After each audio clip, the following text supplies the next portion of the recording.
ಡಯಾಬಿಟಿಸ್ನ ನಿವಾರಣೆ ಮಾಡ್ಕೋಬೇಕು, ಯಾವುದು ಔಷಧಿನ ತಗೋಬಾರ್ದು, ಅದಿಲ್ಲದೇನೆ ಡಯಾಬಿಟಿಸ್ ಹೋಗಬೇಕು ಅಂತಂದರೆ ಇದು ಸಿಂಪಲ್ ಟಿಪ್ಸು ಫಾಲೋ ಮಾಡಿ. ಒಂದನೇದಾಗಿ ಇದರಲ್ಲಿ ಮೈದಾ ಐಟಮ್ನ ಬಿಟ್ಬಿಡಿ, ಶುಗರನ್ನು ಬಿಟ್ಬಿಡಿ, ಮತ್ತು ಬಿಳಿ ಅಕ್ಕಿ ಅಂದರೆ ರೈಸನ್ನು ಬಿಟ್ಬಿಡಿ. ಇದಲ್ಲದೆ ಇನ್ನೊಂದು ಇಂಪಾರ್ಟೆಂಟ್ ಆಸ್ಪೆಕ್ಟ್ ಅಂದರೆ ನಿಮಗೆ ಡಯಾಬಿಟಿಸ್ ಇರೋದೇನಕ್ಕೆ ಅಂದರೆ ಇನ್ಸುಲಿನ್ ರೆಸಿಸ್ಟೆನ್ಸ್ ಅನ್ನೋದಿರುತ್ತೆ. ಅಂದರೆ ಸಾಯಂಕಾಲ 7 ಗಂಟೆ ಮೇಲೆ ಡಯಾಬಿಟಿಸ್ ಇರೋರು ಊಟವನ್ನು ಮಾಡಬೇಡಿ.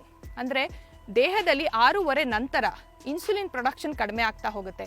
ಹಾಗಾಗಿ ಇಂಟರ್ಮಿಟೆಂಟ್ ಫಾಸ್ಟಿಂಗ್ ಏನಿದೆ, ಸನ್ರೈಸ್ ಟು ಸನ್ಸೆಟ್ಟು, ಆ ರೀತಿ ಸುಮಾರು ಸಾಯಂಕಾಲ 6:30ರಿಂದ 7 ಗಂಟೆ ಒಳಗೆ ನಿಮ್ಮ ರಾತ್ರಿಯ ಡಿನ್ನರನ್ನು ಮುಗಿಸ್ತಾ ಬನ್ನಿ. ಇದಲ್ಲದೆ ಡಯಾಬಿಟಿಸ್ ಇರೋರು ರಾತ್ರಿ ಮೆಂತ್ಯವನ್ನು ನೆನೆಸ್ಬಿಟ್ಟು ಬೆಳಗ್ಗೆ ಎದ್ದು ಖಾಲಿ ಹೊಟ್ಟೆನಲ್ಲಿ ತಗೊಳ್ಳೋದ್ರಿಂದ ಸಾಲ್ಯುಬಲ್ ಫೈಬರ್ ಜೊತೆ ನಿಮ್ಮ ದೇಹದಲ್ಲಿರುವ ಬ್ಲಡ್ ಗ್ಲೂಕೋಸ್ ಲೆವೆಲ್ ಕಡಿಮೆ ಆಗ್ತಾ ಬರುತ್ತೆ. ಡಯಾಬಿಟಿಸ್ ಇರೋರು ಮನೆಯಲ್ಲೇನೆ ಶುಗರ್ ಲೆವೆಲ್ ಅನ್ನ ಕಡಿಮೆ ಮಾಡ್ಕೋಬೇಕು ಅಂದ್ರೆ ನಿಮ್ಮದೇ ಆಗಿರುವಂತಹ ಒಂದು ಪುಡಿಯನ್ನ ಮಾಡ್ಕೋಬಹುದು.